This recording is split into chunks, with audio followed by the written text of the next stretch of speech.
Well, good afternoon, everyone. And first off, thank you for giving me the opportunity to come and talk here during the Deflection Echo, in talking about working with psychosis and talking about just the very complex nature of the relationship between substance use and um,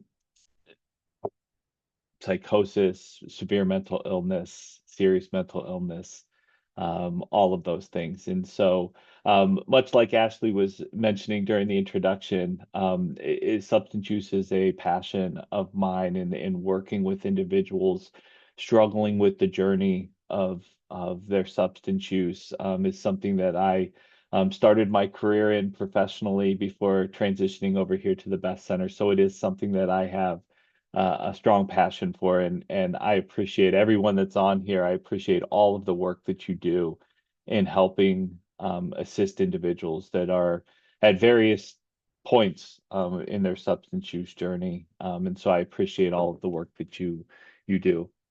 As Ashley had mentioned, I am a consultant and trainer for the Coordinated Specialty Care for First Episode Psychosis program. We are one of the coordinating centers of excellence within the Department of Psychiatry here at NeoMed. So the Best Center has several programs, Coordinated Specialty Care for First Episode Psychosis, or FIRST, as we call the program specifically, is one of those programs located within the Best Center. So our objectives today, and some of you may remember several didactic or several echoes ago, several deflection echoes ago, I joined and we talked briefly about, what about psychosis would be important for us to think about and consider.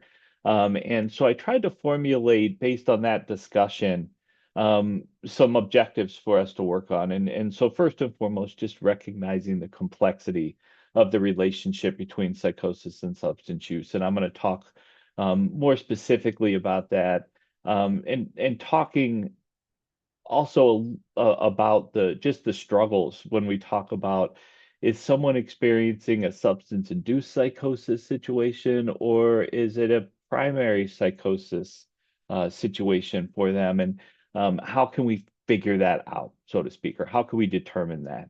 And then talking a little bit about how to work with individuals experiencing psychosis. And I have a couple of resources that I'm going to pass along and put into the iEcho platform that you can have access to, be able to utilize and distribute. And then talk a little bit about, where can we refer individuals, especially if we're coming into interactions with them, and they maybe have a substance use history or substance use pattern in their life. They may also be experiencing psychosis. How can we um, find help for them in areas that's going to be beneficial for them in their long-term recovery and their long-term journey? So this, for some of you, this may be a review, but I wanted to start off in talking a little bit about what's psychosis and what does it look like early on for individuals. You'll see in these descriptions, we don't like to use the words of not based in reality, or it's not real what the individuals are experiencing, because you talk with individuals with lived experience of psychosis and they will talk about, that is my reality. So when someone would tell me, and we're going to touch on this a little bit later as well, when someone would tell me what I'm experiencing isn't real, it was real to me. And that's the feedback we get from those that have had those experiences. And so we try to think about ways to describe to individuals and their loved ones, their family members, of ways without saying, oh, it's not grounded in reality or it's not real. So thinking about unusual beliefs, feeling newly suspicious, maybe about their peers, their families, changes in perceptions, such as hearing, seeing, feeling things that others do not. This is the most common form of psychosis that individuals are presented with, is that They either hear voices or they see things that other people do not hear or do not see. This is oftentimes the most common example of psychosis that's reported. Having difficulty focusing, concentrating, remembering, thinking, and then losing interest. And oftentimes in activities, and oftentimes this is a result of an individual's coping with maybe hallucinations that they might be experiencing. They're fearful of how they might react. For example, if they're hearing a voice and maybe they're afraid to be around other people because what if they all of a sudden start engaging in conversation with the voice that they hear? And they're fearful of how that may be interpreted by other people. And so there are other areas of concern as well, but poor self-care, poor hygiene, maybe significant changes in eating patterns or eating styles that they might have as well. And so, especially when we're thinking about young people, right? So, for our program, for our first program, the majority of our individuals that come into the program are somewhere between the ages of about 16 to 22. So, experiencing psychosis oftentimes are also dealing with a substance use disorder in some way, shape, or form as well. So dealing with those co-occurring issues. And so oftentimes some of the behaviors when we talk with the communities at large or talk with family members about early psychosis warning signs, a lot of these are common young adult types of developmental behaviors, changes in self-care, changes in social networking, isolating behaviors, difficulty focusing, concentrating. A lot of those are those normal, maybe quote unquote, normal developmental areas that young adults go through. And so oftentimes it's trying to gather the totality of some of these behaviors, combining them together, that it could increase the awareness or the understanding that it could be psychosis as opposed to developmental stages or changes that young adults might go through. So, I'm going to talk a little bit about substance use and psychosis. And one of the things that I want to preface this by saying is that for our program, and I highlighted this as well, very rarely are individuals coming in that are experiencing their initial episode of psychosis that aren't dealing with some form of substance use disorder as well.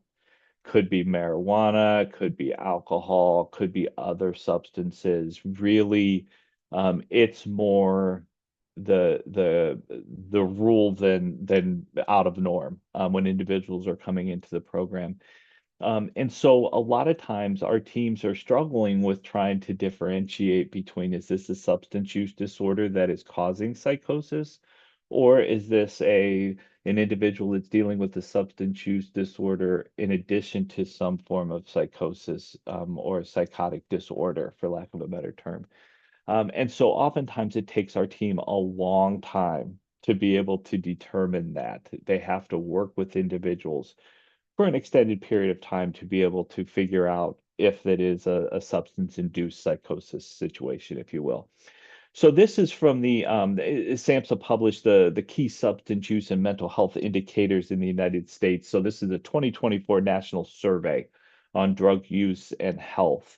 And so this is just a graph that talks about just the prevalence of individuals that are dealing with serious mental illness. Psychosis would certainly fall within that realm, that dark blue bar in each of those items, each of those areas. Their substance use is higher than anyone that's reporting no mental illness or any mental illness at all. And so it does get at the prevalence. And we'll talk about that a little bit as well in terms of why do we think that happens? Why are individuals experiencing serious mental illness maybe using substances more than the public at large? And so just to touch on this a little bit, so the anywhere between 30 to 70%, I know that's a big gap, right? So anywhere between 30 to 70% of individuals experiencing early psychosis symptoms have a lifetime coexisting substance use disorder. So this gets at what I was talking about earlier, that individuals experiencing psychosis are more often than not going to have a co-occurring substance use disorder as well. And so just to compare those numbers to the general public, depending on the substance that you would be talking about, lifetime substance use disorder occurrences ranges between 10 to 30%, again, depending on the substance that you might be talking about. And so also touching on it and some of the research that I looked at talked about these novel psychoactive substances that people can get access to. So, purchasing things at head shops, et cetera. That oftentimes for those individuals that are experiencing psychosis, it can make it far worse. It can make the symptoms worse. There could be increased aggression or increased violence as a result of using some of those novel psychoactive substances as well. So, one of the things that I do want to highlight, and this may be, I'm sure I'm preaching to the choir here, so to speak, but individuals that experience psychosis are far more likely to be victims of crimes, victims of assaults, than they are to be perpetrators. And a lot of times it's based on misinterpretation, that type of thing. But more often than not, you turn on the news and you hear something that's bad that's happened, and it's because, oh, this person has serious mental illness. That's why they did this or that's why they did that. So it's created this stigma for individuals that have been experiencing psychosis that they're dangerous. And we have years and years of research and evidence to support that despite that's what we most commonly hear about on the news and other forms of information, they're far more likely to be victims of crime and circumstances.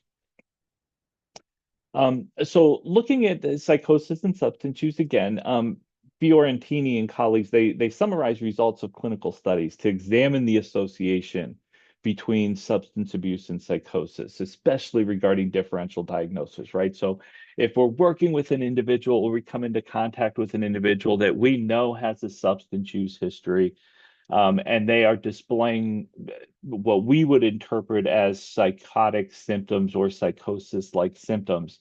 How can we tell, are they two separate and distinct issues that the individual might be dealing with, or are they interconnected in some way, shape, or form? And so individuals that experience psychosis, if they are using substances, they are far more at risk for developing problems as a result of their substance use as well. So, more likely to reach a substance use disorder in addition to their primary psychotic disorder. And so the real question becomes, how do we tell the difference? And so this is an area of strong clinical difficulty in working with our first teams around the state and even talking with other coordinated specialty care programs around the state and around the country. It is difficult to be able to determine that without having the luxury of time to be able to work through whether it is a substance-induced psychosis situation or not. And one of the challenges with this is just looking at research and literature. It's difficult to look at the relationship between substance use and psychosis because oftentimes when doing research, those two are excluded from each other. So, for example, if I was looking at the relationship between psychosis and just to say employment, oftentimes individuals that are dealing with a co-occurring substance use disorder are excluded from that type of research, and vice versa. If I'm looking at substance use and employment, oftentimes serious mental illness, psychosis being one, is excluded from that research as well. The one thing that is consistent is that most researchers don't believe that there's any consistent differences in symptoms related to substance-induced psychosis versus primary psychosis, meaning looking at an individual and if they're experiencing psychosis, I can't just determine by looking at them or what they're displaying that that's far more likely to be a substance-induced psychosis situation as opposed to a primary psychosis behavior. And in fact, many coordinated specialty care programs have started to include substance-induced psychosis in programming, partly to give programs and teams the ability to work through the individual substance use to be able to determine if it is a primary psychotic disorder. And so it has created an avenue for additional help and support for individuals. And I'll talk more about how our teams handle that situation moving forward as well. So, as I mentioned, the best way to determine if it's a primary psychosis versus a substance-induced psychosis situation is time. To be able to really evaluate if a person, let's say, discontinues their substance use, do their symptoms improve or do they get better? And that oftentimes requires time, and that doesn't always happen, right? So, a lot of times in those circumstances, these wonderful tools, harm reduction, stages of change, are rushed to try to get an individual to stop using their substances to determine if it is a substance-induced psychosis situation, because that's the only way to really be able to differentiate that is for an individual to go a period of time without using to be able to see if the symptoms are there or if they return. And that is oftentimes a luxury that many of our professionals, both in the substance use world and in the mental health world, oftentimes they don't have that luxury of having to wait. And so it's really a point of emphasis to try to encourage that process to change, encourage patients with individuals that we're working with to be able to determine the primary cause of the psychosis. So I'm going to talk a little bit about what can we do, and I always bring this up. So when I've done this presentation in the past, or similar presentations where I talk with family members or the community about how to interact with someone who's experiencing psychosis. So in a crisis type of a situation, what can we do? And so I oftentimes ask the participants that are attending those presentations to, think about times that they have had interactions with someone in their life that challenged their reality. So I always use the example of a political stance. So someone that differs politically from you. It can be as small as, who's the best sports team? Pineapple on a pizza, is that allowed or not allowed, right?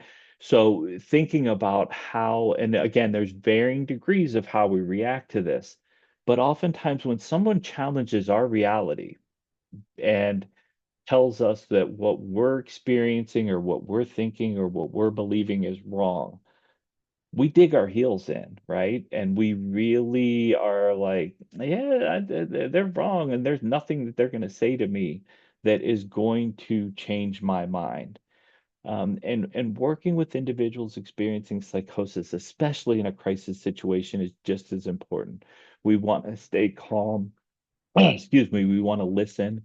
We want to, just focus on the person, validate what they're experiencing, right? Because they could be, if this is a relatively new experience for them, recognize that they're scared. And if we start to come at them and telling them that what they're experiencing is not real, just hearing that kind of terminology can be very problematic and troubling to them. So on the iEcho platform, I'm going to, in addition to this PowerPoint, I'm going to include a handout that was made available by the Felton Institute. They have a coordinated specialty care program in California that they do called PrEP. And it's a handout that they used for mental health first aid in terms of how to work with individuals experiencing psychosis, and it highlights in part of that section as well in crisis situations. How do we work with individuals? How can we approach them? How can we support them in those times and when they're going to need us the most in terms of their symptoms and what they're experiencing? And again, I know I'm kind of preaching to the choir here, but anytime you have the opportunity to tell individuals, be it talking about substance use, be it talking about psychosis, we want to reiterate that recovery happens. However, we want to define recovery, however the individual defines recovery. The list goes on and on in terms of how individuals have been able to overcome very difficult situations in their life, regardless of the circumstances that they found themselves in. They're able to accomplish great things. And so we always want to make sure that we stress that and reinforce that with individuals and family members and people that we work with, that it does happen. And it benefits everyone that we work with when they're able to hear that. So the last thing I wanted to touch on is talk about where can we refer. So if over the course of your work you come into contact with someone who maybe is dealing with the substance use disorder, also dealing with what appears to be maybe psychosis symptoms, um, around Ohio here, we have 13 programs that serve roughly 23 counties.